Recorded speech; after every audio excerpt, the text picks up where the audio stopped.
Hi, my name's Will and welcome to the Distorted Transmission. For today, I'm talking to Auckland band The Boondocks. How are you? Yeah, great. Thanks. How are you? I'm good, thanks. I interviewed you back in April this year when you released your track Alone, and we're back 5 months later to discuss your new song, Black Taxi. Simple as that. But first, for the sake of those who don't religiously watch every single interview, let's start at the beginning. Tell me who you are, what you do, and who else is in the band and what they do. So we're a two-piece. So there's only two of us here on this Zoom call. That's the whole band. I'm Scott. I play bass and I sing for the band. And Hi, I'm Brandon. I play drums for the band. Before we kick off any further, could you just explain to me how you sort of make that happen live? Do you use backing tracks? Do you split the guitar signal to do bass, or do you just keep it raw, or what do you do? yeah, we split the signal. Everything's live. We don't use any backing tracks at all. So everything's just me and Brandon with pedals. Does Brandon do vocals? Brandon, I'm asking him like he's your son. I don't do vocals. We're sort of thinking about maybe putting in some backing vocals or something like that. And maybe I'll further down the line I'll sing on some tracks and stuff like that. Just for backing vocals. But at the moment, no. Maybe a nice drum pad with some bass drops, like Yeah, yeah. I gotta have something else going on other than the drums, eh? triangle. Yeah, yeah, Basic band history. How did it sort of come to be? Cool. So Brandon and I have known each other since primary school. And then we were in a band at one stage, a shoegaze band called Beta. That kind of stopped being a band, and then me and Brandon decided to keep jamming as a two-piece and do rock music instead of shoegaze, which is a big jump. we've known each other for like almost, I was probably 8 years old when I met Scott. But we went through primary school, not really talking that much. Like we was, I knew who he was and he knew who I was, but we were never really friends. And then in high school, Scott's a couple of years older than me. So when we did our high school bands and joined the music department and stuff like that, we never really, I just saw Scott as the older kid that was way better than I was. So I was like, oh, he's not going to play with me. And then somehow I think we ended up, after school finished, somehow we just ended up sort of gravitating together because there's not really that many musicians in our area. So yeah, I think it just sort of naturally formed after school, which was pretty cool. I mean, judging by that moustache, I would have thought that you were slightly older than Scott, but We've actually had that a few times. Everyone seems to think I'm older than Scott, which I don't know if is a good thing or a bad thing, but hey, I'll take it. so now to the sort of the main, I guess, the guts of the interview. Your new song, Black Taxi. Tell me all about it, man. Yeah. Yeah.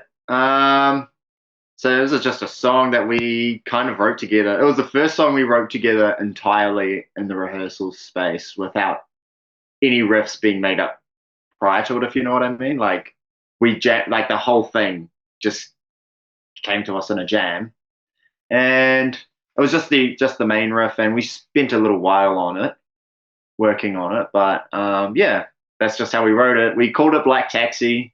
It's a reference to a Foo Fighters song that I am inspired by, which I was inspired by when I wrote it, called White Limo.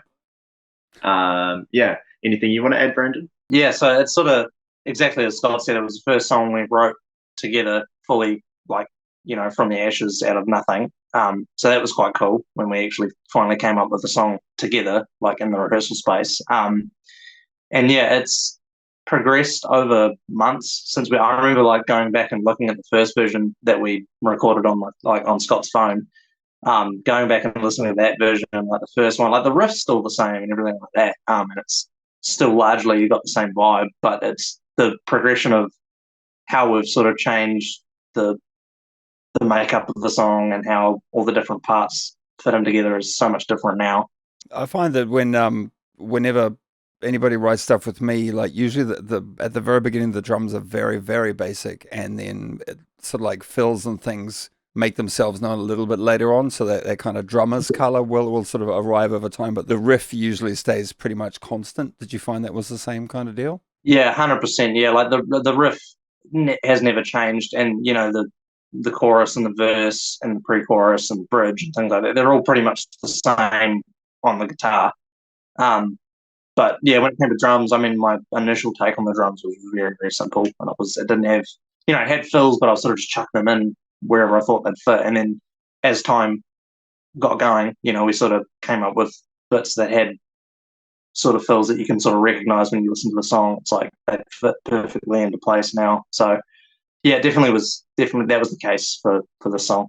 It was a pretty cool song to write because, like, when I write music, I mean, I'm not a drummer anymore, but I used to play drums, and so that's kind of transferred into how I write riffs a lot of the time, as I think rhythmically, and so like there's some real cool parts of that song, that are rhythmic. Sort of like the chorus is this real cool disco beat that goes into this pretty cool punk beat, and it mixes it up. It's pretty dope. Brandon can drum it. I can absolutely not drum it, but it's a wicked beat. I'm super stoked with how the drums are, like, have always been, but just now they're incredible. Yeah. What about the behind the scenes stuff that the people don't usually hear about with like recording tracks? Like, where did you record it? Who'd you record it with?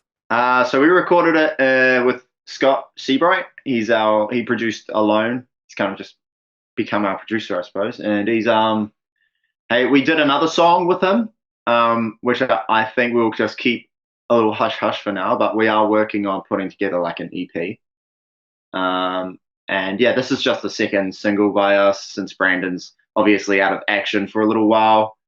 We were going to release it anyway, but when Brandon's leg broke, we sort of were up in the air about not sure what to do, but we spoke to Ricardo, and we decided that we would just go ahead with the recording and put out a music video with it and all that good stuff.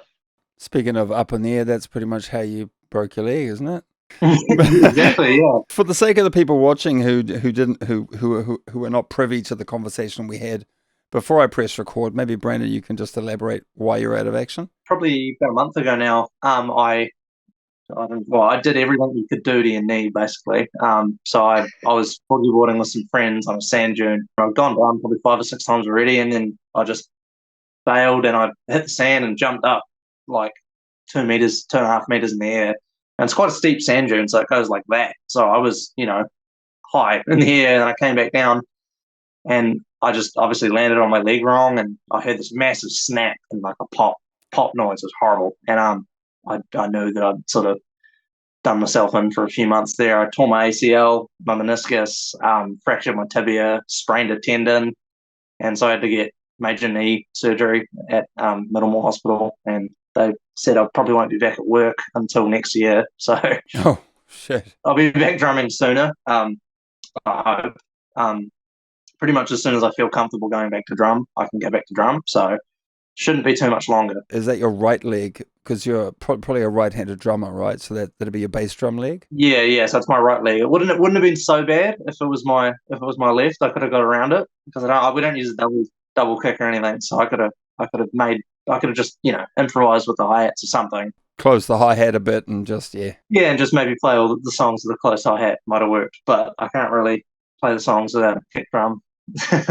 I was just going to briefly ask you what's been happening since we last spoke. It was only about 5 months ago, and it is New Zealand, so you probably haven't done many world tours in that time, but maybe you've done a couple of memorable gigs. Maybe you've done a few cool things. Super cool. After the release of Alone, like, we got on The Rock and Hodaki, and we actually got put on a supporting slot to open up for Dead Favors in Tauranga in Totara Street, which was super cool because Skinny Hobos, who was in like the two-piece of New Zealand, like we opening up for Skinny Hobos, Dead Favors. We did it with alongside Dead Empire down in Tauranga, and then we also opened up for them in Hamilton, which was really, really cool. So we've done 2 support slots for that, and we also did a show with Midwave Breaks, which is a 2-piece band with Paul Russell.